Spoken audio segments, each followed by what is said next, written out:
Welcome to this edition of the Douglas County School District Growing Together podcast. We will be talking to leaders, educators, specialists, and community members about topics that matter to our students, our schools, and our community. Let's jump into this week's episode as we grow together. Hello, listeners. Thank you for joining us during this unique and unpredictable time in our history. We're coming to you today with an episode that is not on our normal schedule. We wanted to be able to get back to our normal recording schedule, but it's taken us just a little bit of time to navigate our new working environment and to be able to record and bring these episodes to you remotely. And we will resume our normal recording schedule starting next week. Before I welcome our guest today, I would like to start by acknowledging the tremendous adaptability, dedication, and passion of all of our Douglas County School District teachers. This transition was swift and unexpected, and everyone, teachers, families, and students, have all met the challenge with grace and courage. Each and every one of us has been impacted by this, so I wanted to take a few extra minutes today to say thank you. Please remember to take care of yourself during this time and stay safe and healthy. Welcome, Joy. We're glad to have you on our podcast remotely today. Thank you for having me. For our listeners, we have Joy Griffin. She is our CTE and CE coordinator. Joy, can you tell us a little bit about what that means? Well, at the district level, I oversee all of the career and technical education programming that we have in our district. We have over 85 programs in our district with close to 90 CTE teachers. And also the concurrent enrollment. And concurrent enrollment is college classes that students take while in high school, so they can get college credit. And we have, close to 5,800 students throughout our district who are taking concurrent enrollment classes. And we have about 92 CE teachers in our district. That's amazing. It's a huge part of, you have a huge job, first of all, and it's a huge part of what our offerings are for students. So you've given us an overview of what concurrent enrollment is and career and technical education is, but what kind of offerings are available? What opportunities does this give to our students? What are the benefits of offering or being involved in these classes for our students? Well, I think the main benefit is that CTE, well, as you know, it used to be called VOCED, so a lot of the listeners may still think it's called vocational education. CTE provides a rigorous and relevant academic programming. And what that means is rigorous, which means it's, even though it meets the Colorado academic standards, it also has to meet the standards at the state and national levels to be considered a CTE program. Relevant is obviously based on industry trends that we see. I work very closely with the Department of Labor to ensure that the programs that we offer will be relevant and sustainable for at least the next 3 to 5, even up to 10 years. Also, CTE, we strengthen the Colorado's economy because we have work-based learning. So work-based learning is our internships, our apprenticeships, and we get students ready to go out into the workforce, or they can go into four-year college, whatever their post-secondary plans may be. And just a few stats, for your listeners, is 93% of students concentrating in CTE, which means they take CTE courses. They graduate high, so that's 13% above the average, the U.S. average, which their graduation rate is 80%. And then 91% of CTE students, they actually enroll in college. So they move on to the 2-year, 4-year colleges. And our CTE programming, just for the state of Colorado, our alumni have added $5 billion to the state's economy over the last 2 years. That's amazing. Those are fantastic statistics. Do you follow some of our students into postgrad, and do you talk to our workforce, and what are they saying about how they might feel prepared to enter the workforce or as they're entering into other college courses? So we have what we call advisory committees for each one of our CTE programs.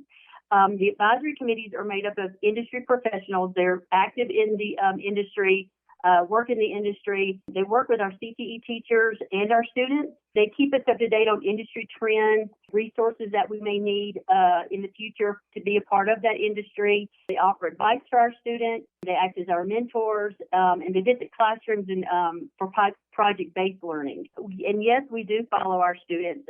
We have some of our students come and speak at board meetings. One of our students from Mountain Vista High School who finished the engineering program there, able to earn industry certifications in SolidWorks, and she now works for NASA. So she is putting together one of the rovers that will be sent to Mars. I remember hearing her speak at the board meeting. I know that this is true of many of our students, but just what a fantastic experience for her to be able to do that. I really was impressed with her. Joy, what do you wish that every student, parent, or family knew about CTE and CE? I know you're passionate about it, and this is a great opportunity to share that passion with our families that are listening. First and foremost, CTE and CE is available to all students. What I'd like for all of our parents to know is that CTE programming and CE courses are open to all students.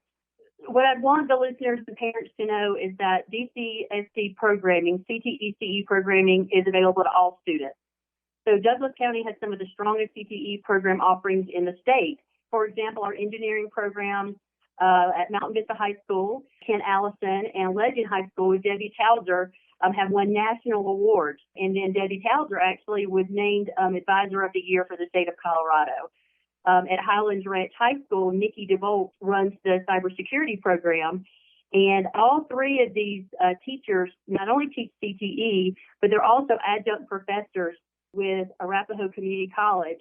And so the students not only earn CTE credit, but they also earn college credit through taking these programs at these three different schools. That is fantastic. Thank you for that shout out to those teachers, and congratulations to you guys. As we're thinking about just the environment that we're in right now with all of this remote learning and remote working for our families, what advice do you have for our students, or how is this remote learning impacting the work that they're doing in their courses right now? All of the concurrent enrollment classes, they're taught by adjunct professors, which are our CE teachers at our schools, at our high schools. So all of our CE classes already have the online component. Students that are in CE classes, it's an additional rigor that they actually have assignments that they do online at home or at school or wherever they are able to access technology. So the CE part has been not as challenging. The only challenge would be is if students didn't have any technology restraints at their homes. We've been working closely with the district's IT department to ensure that all of our students receive the resources they need so they can be successful. As far as CTE, same thing. We're still meeting all of our academic requirements. Any of the hands-on has typically already been done by this time of the year. So I'm speaking with my CTE teachers and CE teachers, speaking with those teachers daily, and we have not run into really any concerns except the IT, and our IT department is jumping on it to help us to ensure the students are successful. That's great. So, Joy, what are the other benefits that our students and families that participate in these CTE, CE courses, what benefits do they see from this? And then also, what kind of challenges do your students face, and what advice do you have for them?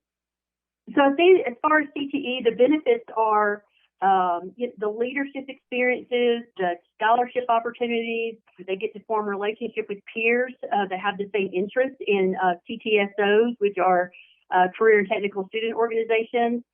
They get to work with their advisory committees, and most of the industry professionals on those advisory committees will work with us to ensure that students have internship opportunities, and also, of course, the project-based learning in the classroom if they can't, because of scheduling, can't go to an internship. I think as far as CE, we know that Douglas County pays for all concurrent enrollment in the district. So last year we saved students and their parents over $2.3 million in tuition costs. So that to me, those are benefits to taking college classes while they're in high school. So they're not classes that you have to take and pay for when you obviously if you decide to go to college. I think the only challenge that I would see is that in CE courses, they are quite rigorous because they are college classes. However, our adjunct professors, our CE teachers, are able to work with our students. They also provide resources to help them be successful. I have found that all of our students are up for the challenge. So if they sign up for a concurrent enrollment class, they know the challenges that will be ahead of them, and they're willing to still move forward and get the college credit. So, Joy, I know you have so much passion like you've already talked about, but what is the most rewarding experience for you in the position that you're in? I have been working with CTE for over 10 years, and I've been in education for over 15 years. So my passion is working with this, and that brings me joy, and that's what brings me to work every day. And as a teacher, I was in CTE, I was able to work with students, and then as a CTE counselor, I was able to work with students. And now in the position I'm in, it's neat to be able to mentor the teachers and actually still work with the students. So when you have a student who, my question to students is always, it's not so much what is your passion, but what problem do you want to solve? And a lot of times when you sit down and you talk to students and they kind of, you see their eyes light up and they say, you know what, I do love to cook. I do like creating new recipes. Well, have you thought about culinary? Have you thought about ProStart? Have you thought about some of our programs that we offer? And they get involved, and then they find that that's where they should have been all along, if that makes sense. That's Absolutely. when it really it makes me happy to see them smile and that light come on in their eyes. That's awesome, Joy. What else would you like to tell our listeners? Is there anything you want to add today that I didn't ask you the question before we wrap up today? I think I'd like to talk a little bit about, I think most of our parents are aware of the strategic plan. One of the things in the strategic plan is the post-graduation and preparation. That is something that the action plan is on increasing stakeholder awareness. So I'm excited because we're now going to get to do more things to increase the awareness for our stakeholders. So not only our students and our families and our communities and our industry partners, everybody will know what we offer in Douglas County, because I think sometimes we're our own best kept secret. Right. So I get out there, but I can only yell so loud. So now we get to add more things at the schools and in the region, and working monthly with counselors and getting out there and sharing our programming, using our bond funds to update our programs, our CTE programs to meet industry standards, so we can offer even more industry certifications. And we're also adding more CTE programs in each of our regions to ensure that we have equitable programming for all of our students. I think that was an important point to make about our strategic plan. Thank you for bringing that up. You mentioned bringing more CTE programs to each of the regions. I think it might be important to hear a little bit more about what is currently offered in each region, or just currently offered, and what you see some of those future offerings looking like. So that's a great question. We have 3 regions. It's the way CTE breaks up our regions. We have the Castle Rock region, the Highlands Ranch region, and we have the Parker region. So what we try to do in each region, ensure that we have equitable programming in each region. So obviously each region has a business and education, they have marketing, they have engineering, they have some sort of computer science programming. We do have some, such as, like I said, in Highlands Ranch, cybersecurity. That is the only cybersecurity. But what is neat about the way we're moving to ensure equitable programming is we have students that will come from different schools and come to Highlands Ranch for cybersecurity. Or that we have in our Castle Rock and our Parker regions, we have incredible construction and auto programs. So students, the counselors work together with scheduling, and students from all across the regions and the district can actually go to those schools and attend those programming. We do have specialty programs, such as Highlands Ranch offers cybersecurity, is the only one in the district.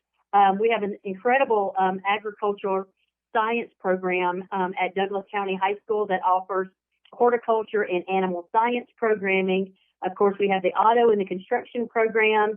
And what we do when we work with the Department of Labor is we look at the top 5 hot jobs in the state, and that's when I do my 3, 5, and 10-year trends.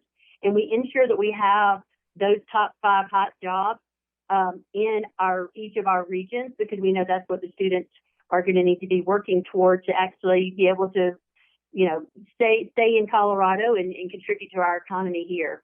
That's a great way to serve both our families, our students, and just like you said, our community. I appreciate that work. I know that our families will want to learn more about this. Our listeners may have questions for you. What resources can you provide them, or how should they get in touch with you, or what website might they go to find more information? Well, we have the website on the Douglas County website, Career and Technical Education.